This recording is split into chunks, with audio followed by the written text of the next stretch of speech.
The air conditioning compressor may fail to work due to several issues.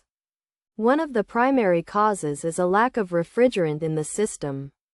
To prevent this, it is essential to regularly check the refrigerant levels and refill them if necessary.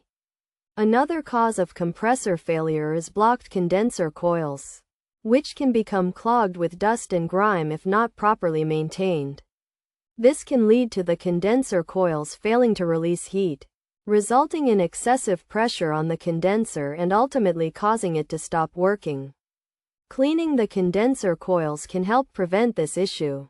Additionally, a failed capacitor can also be a cause of the problem.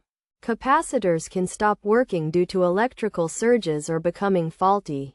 And if this is the case, it is best to contact a professional for assistance. By addressing these potential causes, fixing a non-working AC compressor can be a relatively straightforward process.